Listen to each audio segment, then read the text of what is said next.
고소득을 올리려면 어떻게 해야 되느냐? 그건 생산성이 높아야 돼요. 프로액티비티가. 한 달에 100만 원밖에 생산 못하는 사람을 사장이 120만 원 월급 안 줍니다. 그러면 회사가 망하거든요. 그러면 생산성이 높으려면요, 반드시 자본이 있어야 돼요. 자본이 없이는 생산성이 높을 수가 없어요. 그래서 다 잊어버리시더라도 우리가 자본주의 사회에 산다. 자본, 캐피탈이에요. 캐피탈. 자본주의 사회에 산다는 것을 잊어버리시면 안 돼요. 자본. 자본주의는 뭐냐면요, 자본주의는 개인이 자본을 가질 수 있는 경제 체제, 이코노믹 시스템입니다. 개인이 자본을 가질 수 있다. 사회주의는 그럼 뭐예요? 개인이 자본을 가질 수 없다. 자, 엊그제 통계청에서 발표했죠? 우리나라 자영업 생존율입니다. 자, 3년 생존율이 몇 %예요? 그러니까 자영업 시작해서 3년 살아 10개 중에 6개는 망하고 4개 남았다. 그런 말이에요. 이건 3년 생존율이에요. 5년 생존율은 약 20%입니다. 5년간 버틴 자영업은 10개 중에 2개밖에 안 된다. 그러면 2개. 자, 그러니까 이때 2014년에 보니까 우리나라 창업, 자영업이 80만 개 생겼는데 이 중에 77만 개가 망했어. 그러면 우리는 망한 걸 보지 마시고 어떻게 살아남은 기업은 살아남았을까? 요것에, 야, 여기도 이상하게 말이죠. 파레토 2080 법칙이 그대로 적용돼요. 똑같이 시작했는데 80%는 망하고 80% 살아남는다. 왜 그럴까요? 이게 자본주의 시장 경제니까 그래요. 자본주의 시장 경제니까 경제상의 자유가 있어요. 그러면 그 성공 여부를 뭐가 결정하느냐는 거예요. 그 성공 여부를 결정하는 게 자본이라고 하는 놈이에요. 자본이라고 하는 놈이 결정을 해요. 그러니까 누구 엄마할 수도 없어요. 근데 자본은 눈에 보이는 자본, 이걸 유형 자본이라고 그래요. tangible capital. 눈에 유형 자본이 있고, 지금 해가 갈수록 무형 자본이 더 중요합니다. 예를 들면 아무리 부모로부터 공장을 물려받아도 그 아들놈이 시원찮으면 그거 망한다 그 말이에요. 무형 자본이 없어. 그 인간이 가지고 있는 능력, 휴먼 캐피탈이 없으면 망한다 이거예요. 그러면 가만히 봅시다. 자영업을 창업했느냐, 뭐예요? 다른 대안이 없어서. 그러니까 이 80%가 망한 거예요. 다른 거 할 것 없어서 구멍가게 했는데 망했다 이거예요. 아니, 망할 수밖에 없잖아요. 다른 대안이 없어서 했는데 이게 어떻게 성공하냐고. 성공할 확률이 없는데 시작한 거예요. 그러니까 자본이 전혀 없는 거지. 이게 유엔에서 발표한 각국의 인간 개발 지수라고 하는 겁니다. 인간 개발. 그 나라 국민들이 어느 정도 개발된 국민들인가. 우리나라 어디 있어요? 898. 굉장히 높습니다. 이게 인간 개발 지수가 0.880 이상이면 세계 최고 톱 클래스에 속해요. 그런데 전부 0.9 이상은 말이죠, 북구라파 유럽 국가들이에요. 인간 개발이 이렇게 잘 돼 있어요. 그런데 여기 보세요. 국민소득이 굉장히 높아요. 그렇죠? 국민소득이 굉장히 높아요. 인간 개발이 잘 될수록 어떻다? 소득이 높다야. 자, 다음 걸 보면 금방 알아요. 여기는 이제 0.7그룹이에요. 어때요? 앞에보다 소득이 낮죠? 인간 개발이 덜 되면 소득이 낮아요. 그럼 못해요? 인간 개발과 소득은 비례한다. 비례한다. 문제는 어디냐면요, 우리나라의 인간 개발 지수는 세계 탑 그룹에 속해. 근데 탑 그룹에 속해 있기 때문에 여기서 처지면 어떻게 돼요? 소득이 낮아져요. 우리나라 지금 고등학교 졸업하고 대학 진학률 70%죠. 지금 많이 떨어져서 70%야. 몇 년간 전에 80%였죠. 세계 최고거든.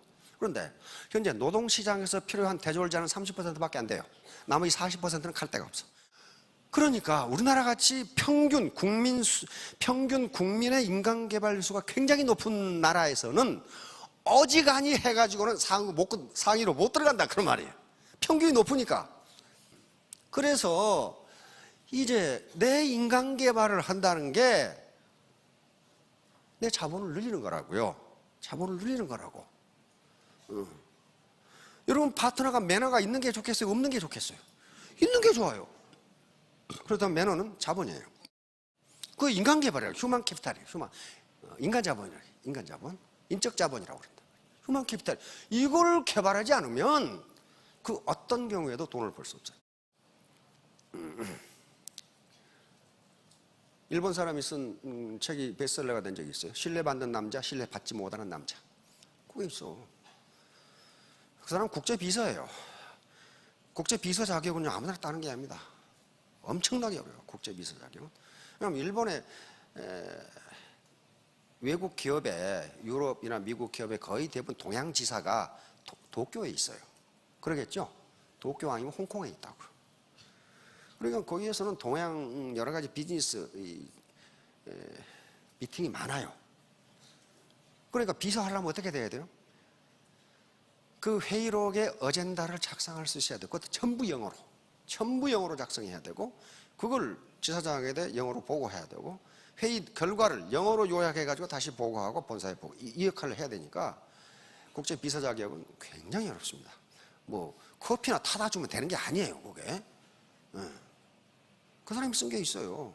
신뢰받는 남자, 신뢰받지 못하는 남자. 신뢰받는 남자는 한마디로 말하면 약속을 잘 지키는 남자예요. 약속을 잘 지키는 남자, 매너가 좋은 남자. 다른 거 없다 이거야. 예를 들면 이런 예를 들어놨어. 자기 사장이 후쿠오카에서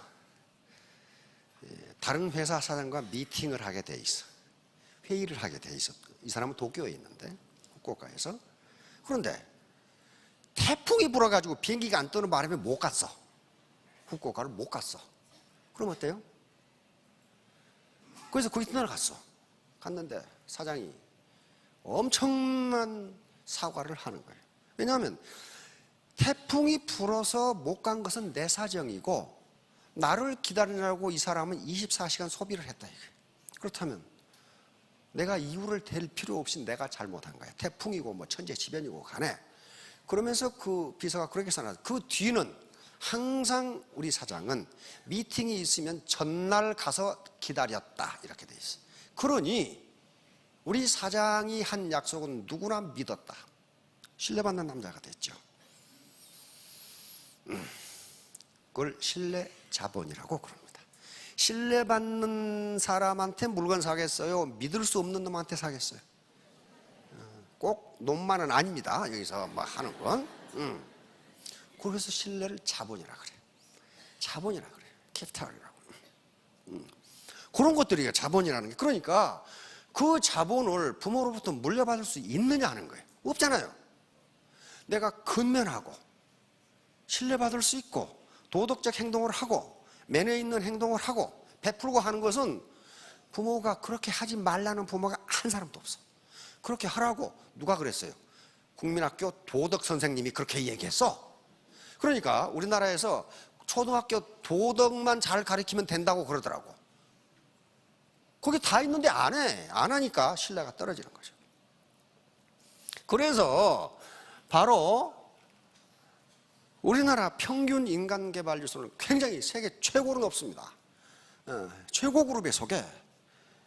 그런데 그게 평균이고, 문제는 나야. 나의 인간개발 지수는 그러면 어느 정도냐 하는 게 이게 문제예요. 왜? 우리 사회에 전부 다 인간개발 지수가 높기 때문에 그것보다 더 높아지려면은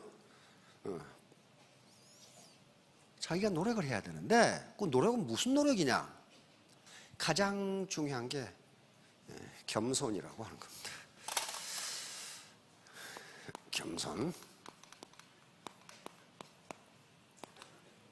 휴밀리티라고. 이건 모든 인간관계에서 기본이 겸손이에요.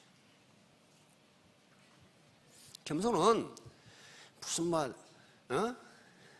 눈웃음 살살 치면서 뭐 안녕하십니까? 그거 겸손 아니에요. 그 위선인 경우가 대단히 많아요. 거의 대부분 위선이에요.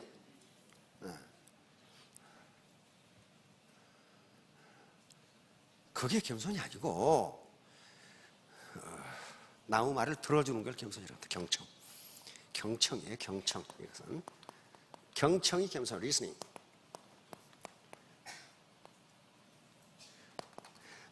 겸손하지 않고는 남의 말을 들어줄 수가 없어요. 그러면 남의 말을 듣는다는 건 뭐예요? 내 인적 자본이 늘어나는 현상이에요. 내 말만 짓거리면 어떻게 됩니까? 내 인적 자본이 나가는 거예요. 어카운트가 점점 줄어들어요. 다시 말하면 겸손은 남의 말을 들어주는 거예요. 다시 말하면 내가 스폰서 말을 다 들어주는 거예요. 스폰서 제가 말한 게 말이야, 이 학력도 형편없는 놈이 내가 대학 나왔는데 나보고 뭐라고 그래? 그 라인 안 돼요. 절대로 안 돼요. 절대로 안 돼요. 정말 절대로 안 돼요. 그건. 왜 남의 말을 들어줘야 하는지는 나중에 또 설명할 기회가 있을 겁니다. 다중지능 이론이라는 게 있어요. Multiple Intelligence Theory. 다시 말하면 학자들이 연구해본 결과 지능이 9가지가 있답니다. 9가지. 지금 우리 선생님들 우리나라에서도 그 9가지 지능 이론 가지고 가르쳐요. 우리가 통상 지능이라고 했던 건 학습 지능입니다. 수학을 잘 풀고 뭐 빨리 외우고 가는 거 있죠? 그거 지능이에요. 그런데 내 동기생에도 천재가 있어요. 공학의 천재인데 공학의 천재예요. 그 녀석은 한글 써놓으면 이걸 발꾸라구를 썼는지 지금 저도 써놓고 잘 몰라. 이게 뭐냐고. 다시 말하면 천재인데 공학 측면의 천재예요. 그럼 공학 측면의 천재한테 음악 해보라고 그랬어요. 됩니까? 안 돼요. 그래서 지능이 9가지가 있다는 거예요. 예를 들면 학습 지능이 있고 언어 지능, 말을 잘하는 사람이 있어요. 말을 들은 건 한 주먹 들었는데 퍼내는 건 말로 퍼내는 사람 있죠? 대표적인 게 우리 박한길 회장께서 이제 그런 게 이제 어찌 그렇게 말을 잘하는지 그냥 이게 언어 지능이라는 지능이에요. 음악 지능, 미술 지능, 공간 지능 이런 것들이 있어요. 그런데 학자들이 연구해 본 결과 한 사람이 모든 지능을 다 가질 수 없다는 거예요. 남의 말을 경청하는 이유가 뭐냐면은 많은 사람이 있는데 각자 가지고 있는 강점과 지능이 다르다는 거예요. 그런데 이 사회를 상대로 비즈니스를 하다 보면 그게 다 필요하다는 거예요. 다. 노래 잘하는 사람, 미술 잘 그리는 사람, 뭐 디자인 잘하는 사람, 뜀뛰기 잘하는 사람, 그다음에 마이크만 잡으면 아주 엔터테이너를 있어요. 그렇죠? 엔터테이너들이 있어요. 그래서 예를 들면 이런 거예요. 나는 대학 나와서 이만큼 알고 있다. 그런 말이에요. 근데 내 파트너는 밤에다 와가지고 이것밖에 몰라.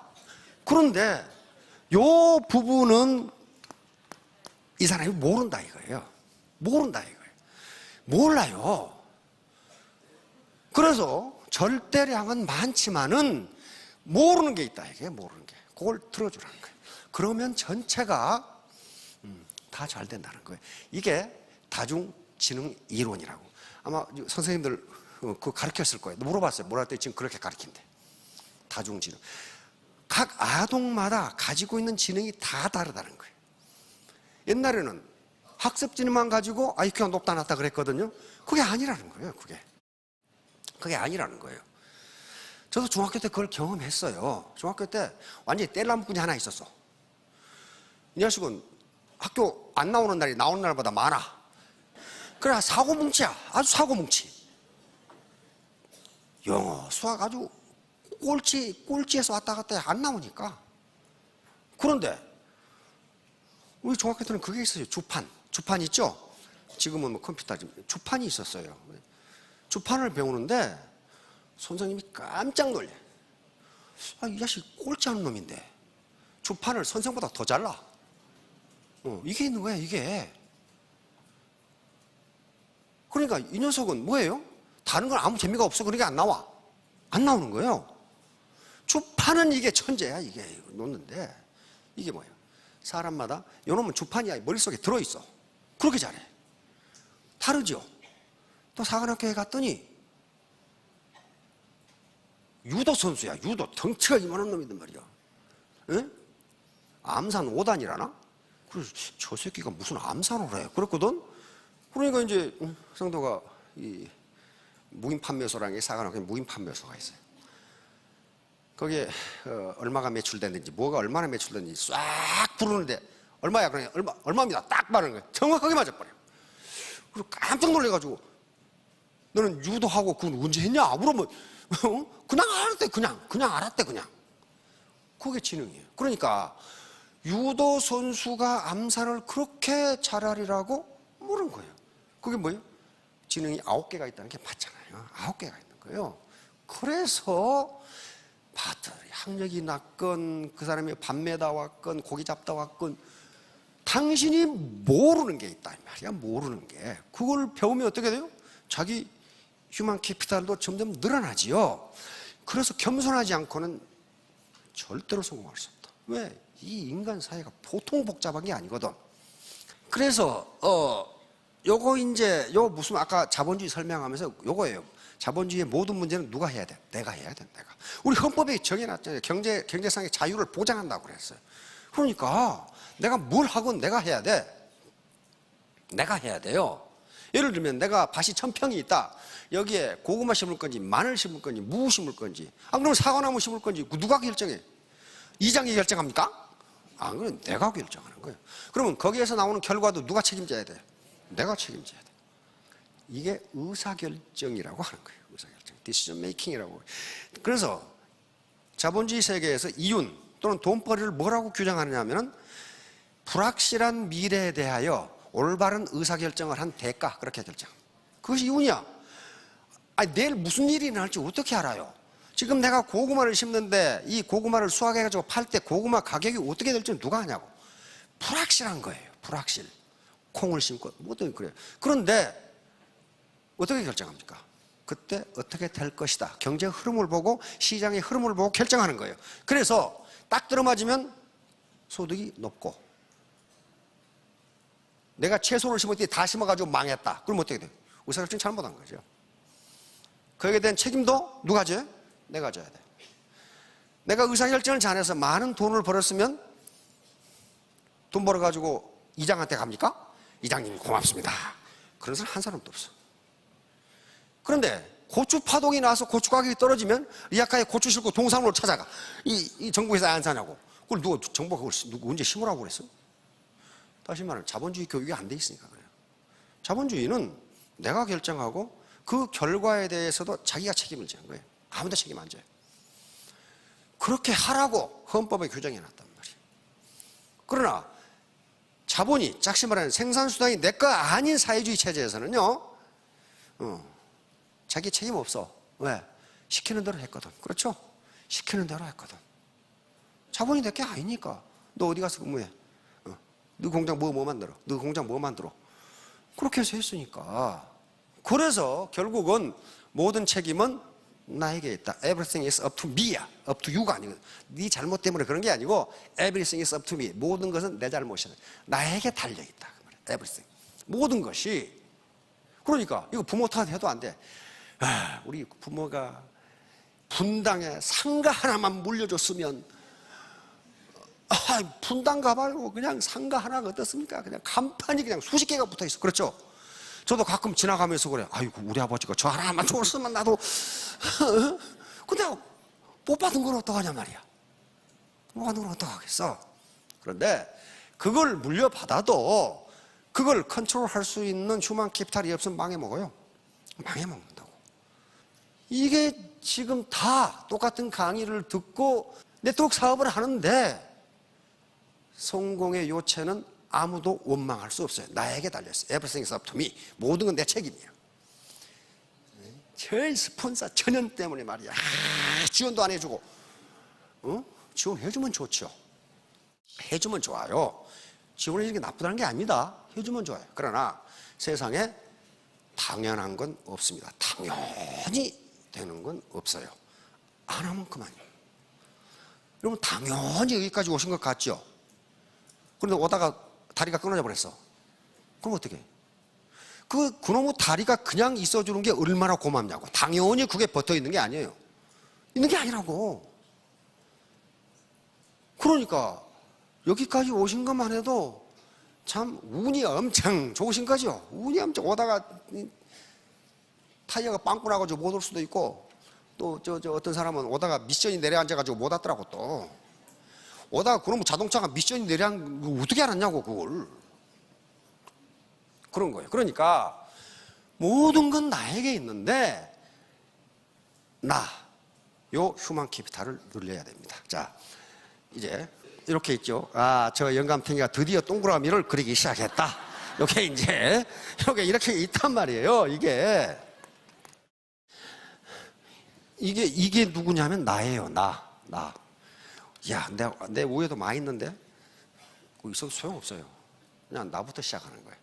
왜냐하면 모든 회원은요, 회사와 1:1 계약 관계에 의해서 성립하는 겁니다. 그리고 전부 다 뭐예요? 개인 사업자예요. 개인 사업자이기 때문에 뭐라고 불러요? 사장님이라고 부르는데 그게 허풍이 아니고 맞아요. 그게 법률적으로 맞다고요. 그러니까 나는 뭐예요? 내가 사장이면서 종업원이에요. 참 이상한 형태의 기업이죠.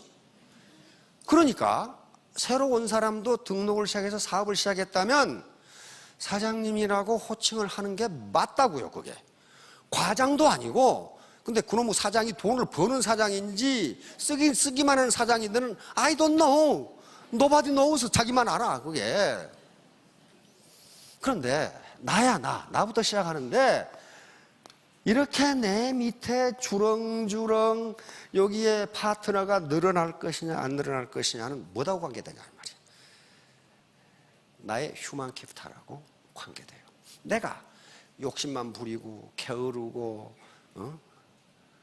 독선적이고 위압적이고 그런다면 내 밑에 붙어 있겠어요? 똑똑한 채 하고 말도 안 들어줘. 안 붙어 있어요. 요 사이즈는 내 휴먼 캐피탈, 내가 가지고 있는 자본하고 비례해요. 가슴이 넓고 포용이 커야 돼. 내 휴먼 캐피탈이 커지면 포용력이 커지도록 돼 있어요. 커지도록 돼 있다. 그래서 겸손을 자꾸 강조하는 거예요. 겸손이 모든 인간관계에서의 가장 기본이고, 모든 현자들이 말합니다. 교만이야말로 인간관계에서 최대의 실수다. 교만하면 절대로. 그런데 또 어떤 명언이 있냐면, 교만한 놈일수록 교만한 놈을 싫어한다. 맞죠? 교만한 놈일수록 교만한 놈을 또 싫어해. 교만은 그러니까 폼을 잡는다 그런 게 아닙니다. 교만은 남의 말을 듣지 않는 거예요. 자기 말만 하는 거예요. 자기 말만 해. 그럼 어때요? 자기 계좌에, 어카운트에 돈을 빼먹는 거예요. 자본 잠식을 해나가는 중이에요. 겸손하다는 것은 자기 어카운트에, 자기 계좌에 자본 증식을 해나가는 과정. 왜? 점점 들어서 아는 게 많아지죠. 자본 증식이에요. 한 가지만 잊지 마시기 바랍니다. 자본주의 시장경제에서 모든 소득은 자본이 결정한다. 그런데 그 자본은 눈에 보이는 자본보다 눈에 보이지 않는 자본이 더 중요하다. 더 중요하다.